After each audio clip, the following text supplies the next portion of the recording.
हम लोग 10वीं वर्ग के संस्कृत पाठ एकादश पाठ का नाम है व्याघ्र पथिक कथा, इसको पढ़ रहे हैं। इसके पहले इसका एक वीडियो बना चुके हैं, है ना। उसके बाद वाला बात हम आगे कर रहे हैं। उसमें हमने बताया था कि व्याघ्र पथिक जो कथा है लिखा हुआ है नारायण पंडित के द्वारा। किनके द्वारा? नारायण पंडित के द्वारा। ये किस किताब से लिया गया है? हितोपदेश से। किससे लिया गया है? हितोपदेश।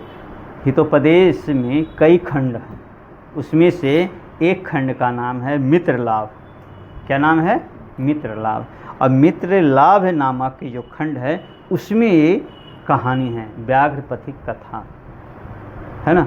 और इस कहानी में बताया गया है कि हमें लोभ नहीं करना चाहिए। इसके बारे में कहानी है कि एक बूढ़ा बाघ था, बहुत बूढ़ा हो गया था, वो शिकार करने में असमर्थ था। उसमें अब इतनी शक्ति नहीं बची थी कि किसी हिरन को, है ना, किसी सियार को या कोई जानवर को दौड़ कर पकड़ ले, उसका शिकार कर ले। बहुत बूढ़ा हो गया था। तब उसने एक उपाय निकाला कि उसने जो शिकार किया था आदमी का, कोई राजकुमार का किया हो, तो उसका बहुत सारा आभूषण था उसके पास। तो हाथ में कंगन ले करके, स्नान करके, हाथ में कुछ ले करके, चंदन टीका लगा करके तालाब के किनारे बैठ करके बोलता था कि ये जाने वाले राही, जा रहे हो तो जाओ, लेकिन मेरी बात सुनो। मेरे हाथ में ये सोने का कंगन है, मैं इसको किसी ज़रूरतमंद लोग को देना चाहता हूँ, जो गरीब है, जिसको आवश्यकता है, उसको मैं ये सोने का कंगन देना चाहता हूँ। जिसको लेने की इच्छा है आकर ले लो। तब एक लोभी व्यक्ति पथिक सोचने लगा कि अरे मैं तो बहुत गरीब हूँ, मुझे ले लेना चाहिए। लेकिन वो मन में सोचता है कि इसके पास जाऊँगा तो ये मुझे मार के खा जाएगा। तो मन में सोचता है कि अरे दुनिया में जितना भी काम है सब में तो रिस्क ही रिस्क है, किसमें रिस्क नहीं है, इसमें भी थोड़ा रिस्क है। रिस्क उठाते हैं, लेकिन पहले पता लगाने की कोशिश करते हैं कि क्या हमको सोना मिल सकता है या नहीं, सोने का जो कंगन है वो मिल सकता है या नहीं। वो बाघ से बोलता है कि बताओ तुम्हारा कंगन कहाँ है, दिखाओ। तो बाघ यानी शेर हाथ फैला करके सोने के कंगन को दिखा देता है। तब ये पथिक बोलता है कि मैं तुम पे कैसे विश्वास कर लूँ, तुम तो बहुत हिंसक हो, तुम जिसको भी पाते हो मार के खा जाते हो, हम तुम्हारे पास आएंगे तो हमको मार के खा सकते हो। तब वो बोलता है कि अरे पहले मैं जब जवान था तो बहुत सारे मनुष्यों को मारा, बहुत सारे गायों को मारा, बहुत सारे पशुओं को मारा और खा गया। इस पाप के चलते मेरी पत्नी मर गई, मेरी बेटी मर गई, मेरा बेटा मर गया, अब मैं निर्वंश हो गया हूँ। इससे मैं बड़ा व्यथित हुआ, दुखी हुआ। तब किसी धार्मिक ने बताया कि अब तुम दान पुण्य करो, तुमको मन की शांति मिलेगी। तब मैं मन की शांति के लिए प्रतिदिन स्नान करके जो भी मेरे पास आभूषण है किसी को देना चाहता हूँ। तुम देख लो, मेरे नाखून गल गए, मेरे दांत झड़ गए, मैं प्रतिदिन स्नान करता हूँ, मैं दानी हूँ, है ना। मैं कैसे विश्वास करने योग्य नहीं हूँ, है ना। अब तो मैं बुजुर्ग भी हो गया हूँ, मुझ में इतनी शक्ति भी नहीं कि मैं शिकार कर सकूँ। इसलिए मेरे हाथ में जो भी है मैं देना चाहता हूँ, अगर इच्छा है तो लो। और हाँ, मैं प्रवचन भी करना जानता हूँ, मैंने बहुत सारे धर्मशास्त्रों का अध्ययन भी किया है, सुनना चाहोगे तो सुनो। यहाँ तक मैंने पहले पार्ट में बताया था। अब इसके बाद वाले पार्ट में समझने की कोशिश कीजिए। बाघ बोलता है, दरिद्रान भरे कौन्तेय माँ पर्यक्षीश्वरे धनम व्याधितस्य औषधम पथ्यम निरुयस्य किम औषधे। भगवान श्री कृष्ण गीता में उपदेश देते हुए कहते हैं कि हे अर्जुन, दान उसी को देना चाहिए जो दान लेने लायक हो, है ना। जो दान लेने लायक नहीं है उसको दान नहीं देना चाहिए।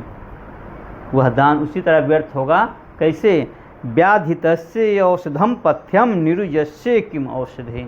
जैसे कि कोई रोगी है, रोगी को औषधि चाहिए, दवा चाहिए, उसको दवा दो, बड़ा खुश होगा, उसको दवा को खाएगा और ठीक होगा।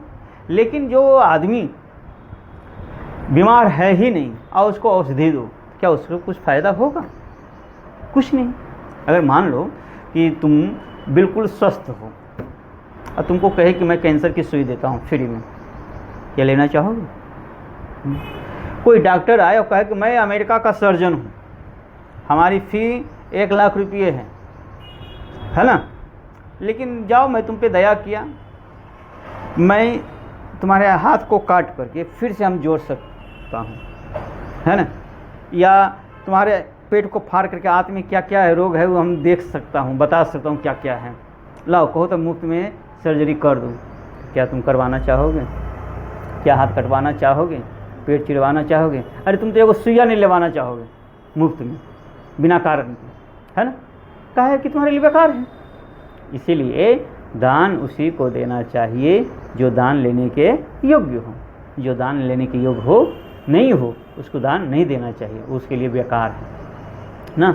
अगर हम जा रहे हैं रास्ते में, है ना, भगवान की दया से हमारी नौकरी है, हर चीज़ है जो सामान्यतः एक साधारण आदमी को होना चाहिए, तो हम जा रहे हैं और कोई आदमी रोके हमको, ए सुनो, तो हम बोले क्या, लो 5 रुपया मैं दे रहा हूँ, तो क्या मैं भिक्षा दे रहा हूँ, भीख दे रहा हूँ, क्या हम लेना चाहेंगे?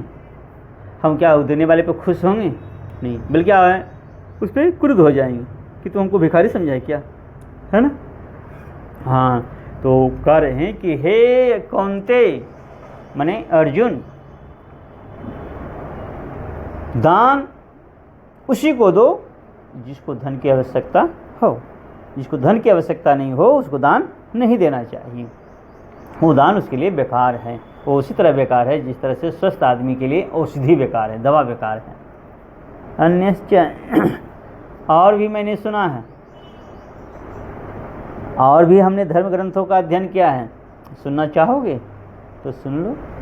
कहते हैं, क्या कहते हैं, दातव्यम इति यद्दानम द्येते अनोपेकारिणे देशे काले च पात्रे च तद्दानम सात्विकम विधु।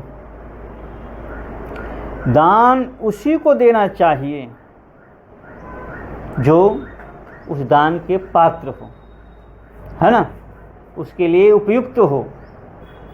जो उसके लिए उपयुक्त नहीं हो उसको दान नहीं देना चाहिए। और दान देते समय देश की स्थिति, काल की स्थिति, पात्र की स्थिति को देख करके देना चाहिए उचित व्यक्ति को, है ना। जैसे मान लो कि हमारे पास सब कुछ है ना, अभी 5 रुपया अभी बोले कि 5 रुपये कोई देना चाहे तो हम उसी पे नाराज़ हो जाएंगे, हमको भिखारी समझा है।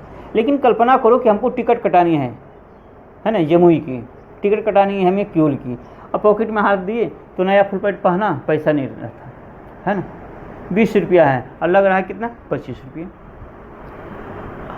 तो 20 रुपया हम देंगे काउंटर पे, तो काउंटर वाला तो देगा नहीं टिकट, क्या देगा? नहीं। तो 5 रुपया के चलते हमको टिकट नहीं मिलेगा, या तो हमको नहीं जाना पड़ेगा या विदाउट टिकट जाएंगे। विदाउट टिकट जाएंगे तो हमें फाइन भी लग सकता है और जाना उचित भी नहीं है। तब उस विषम परिस्थिति में कोई व्यक्ति हमको 5 रुपया दे देता है और कहता है कि भाई ये ले लीजिए, आप भी किसी को जब आवश्यकता पड़े तो कुछ दे दीजिएगा, है ना। तो वो पैसा मेरे काम का होगा या नहीं? मेरे घर में बहुत बढ़िया पानी की व्यवस्था है, आरओ है ना, वाटर फिल्टर है, या चापाकल है या नल है, उसमें भी बहुत सुंदर पानी मिलता है ना। लेकिन क्या करें, हमें कोई अभाव नहीं है, लेकिन कई बार हमको कहीं बाहर जाना पड़ता है ना। मान लो कि हमको जाना है नवादा, पैसेंजर ट्रेन में बैठे या एक्सप्रेस में बैठे, और संयोग से उसमें क्या हो कि पानी की व्यवस्था नहीं हो और प्यासे लगी है। मेरे घर में तो बहुत सारा पानी है ना, बहुत बढ़िया बढ़िया साधन है, लेकिन वहाँ पर पानी नहीं है, हम प्यास से तड़प रहे हैं। तब बगल वाला कोई हमको आधा गिलास भी पानी दे देता है तो बहुत बढ़िया होता है, यानी कह रहा है कि दान देना चाहिए, दान हमें देना चाहिए, लेकिन देना चाहिए किसको? योग्य व्यक्ति को। किसको देना चाहिए? योग्य व्यक्ति। जो योग्य व्यक्ति नहीं है उसको नहीं देना चाहिए। योग्य का मतलब हुआ जो उसके लायक है, दान लेने के लायक है। और दान देना चाहिए देश के अनुसार, काल के अनुसार, पात्र के अनुसार, है ना। तो हम इस तरह से देखते हैं कि तुम हर दृष्टिकोण से दान पाने के योग्य हो। अगर तुमको लेने की इच्छा है तो बोलो, तदत्र सर्च स्नात्वा स्वर्ण कंकणम गृह। अगर इच्छा है कि मैं दान लूँ तो ऐसा करो, तुम नहाया या नहीं नहाया मैं नहीं जानता, लेकिन मैं तो ना स्नान करके बैठा हूँ, हाथ में कुछ लिए हुए हूँ, तुम कहाँ से आया मैं नहीं जानता। अगर दान लेना है तो जाओ उस तालाब में स्नान कर लो, जरा पवित्र हो जाओ, शुद्ध हो लो, है ना, और उसके बाद आओ मैं दे दूँगा। इतना जब बोला तो एकदम मदमस्त हो गया, एकदम खुश हो गया कि अरे वाह, ये तो एकदम पक्का दान ही निकला, हमको जैसा चाहिए था एकदम बिल्कुल वैसा ही निकला। अब क्या सोचना, चलो जल्दी से स्नान कर लेते हैं और ले लेते हैं। तब क्या हुआ, ततो यावात असो तद्वचः प्रतीतो लोभात सरहस्नातुम प्रविशति तावान महापंके निमग्नः पलायितुम अक्षमः। अब उसके बातों में फंस करके, लोभ के वशीभूत हो करके, सोने के कंगन के लालच में स्नान करने के लिए जैसे ही तालाब में पहुंचा, वो महादलदल में फंस गया। अब भागने में असमर्थ हो गया, है ना। दलदल में है ना कि अगर फंस गया तुम जितना छटपटाओ उतना अंदर जाओगे, है ना। तो फंस गया। पंके पतितम दृष्ट्वा व्याघ्रो अवदत्। कीचड़ में फंसा हुआ देख करके, दलदल में फंसा हुआ देख करके कौन बोलता है, बाघ बोलता है। किससे बोलता है, पथिक से बोलता है। आहा महापंके पतितोषि, तुम तो महान कीचड़ में फंस गए हो, महान दलदल में फंस गए हो।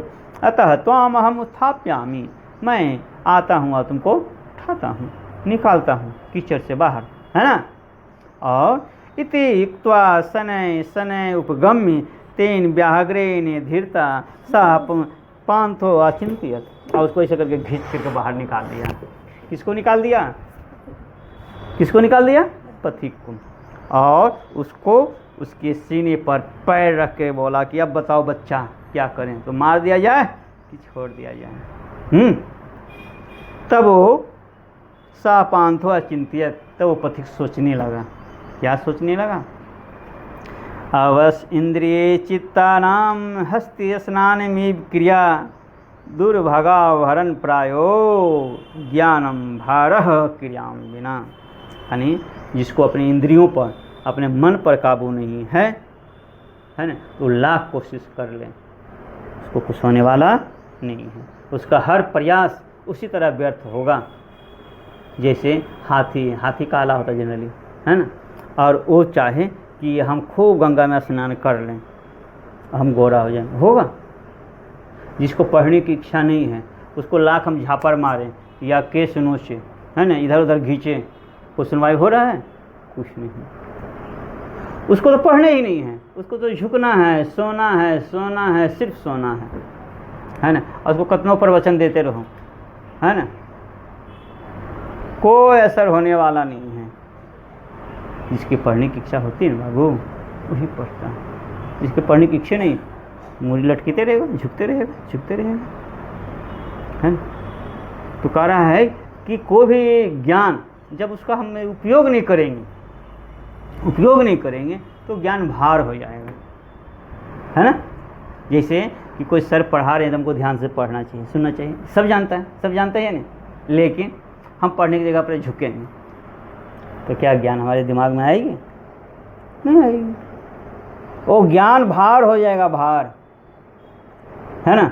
हमको झाड़ू बहारने आता है, घर साफ करने आता है, लेकिन हम सोच रहे हैं कि हाँ कर लेंगे, घर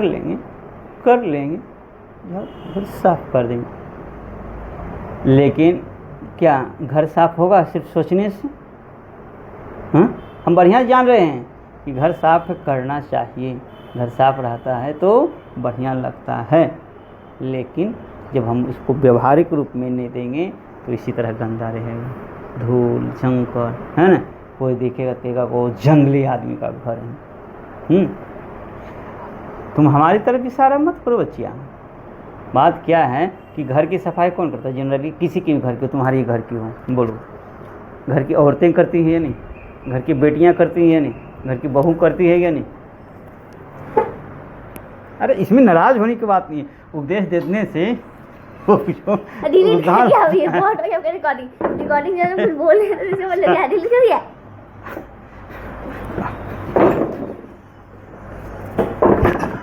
अरे आई पूरा वीडियो डिलीट कर देंगे। मारेंगे कि मारेंगे ऐसे? देखो हम सत्य बात ज्ञान की बात बता रहे हैं या नहीं? खुद 7 बजे उठे हैं, हमको बोल रहे हैं आपसे पहले उठे, सुबह उठे हैं और झुके तो उसमें क्या कर रहा है? तो जो अभिनीत लोग होते हैं है ना, प्रवचन के अलावा उसके जगह पर क्या होता है, मुंह लड़ाते हैं, है ना। अच्छा छोड़ो इस सब बात को, अब हम ज्ञान की बात करेंगे। तुम मत पढ़ो, तुम झुकते रहो, खूब झुको खूब झुको, हमको कोई मतलब नहीं, हमको बताना है। तो बकबक इतना क्या कर रहे जनने मतलब था तो माथा में तो कर ज्ञान दे रहे हैं, ज्ञान नहीं है, ज्ञान को ये लोग क्या समझेंगे। अच्छा खैर छोड़ो ये सब बात।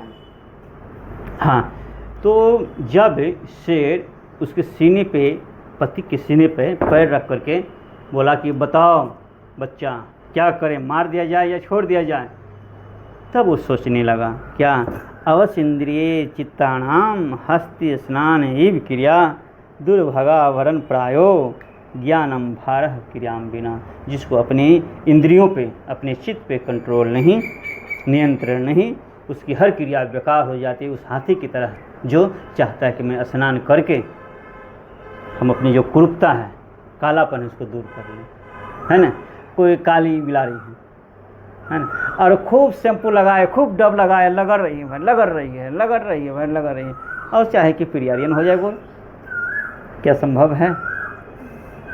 वो उसी तरह व्यर्थ है ना। इसीलिए कोई काम को करना चाहिए, खाली मन में जानने से कुछ नहीं होता है। हाँ, तो आगे देखिए, एते चिंत्य निवासो व्याघ्रेण व्यापादितः खादितश्च। और इतना चिंतन कर ही रहा था, सोच ही रहा था कि शेर पंजा मारता है सीना पर और सीना को फाड़ देता है, और उसके बाद उसको मार के उड़ा देता है ना, खा लेता है। अतः उच्यते, इसलिए कहा गया है क्या, कंकणस्य तु लोभेना मग्नः पंके सदुस्तरे वृद्धि व्याघ्रेण संप्राप्तः पथिकः समृतो यथा। कंगन के लोभ में पथिक महाकीचर में फंस गया, महान दलदल में फंस गया, और वो बूढ़े वाह के द्वारा मारा गया है। अतः इससे हमें यह सीख मिलती है कि हमको लोभ नहीं करने चाहिए। ठीक है, धन्यवाद।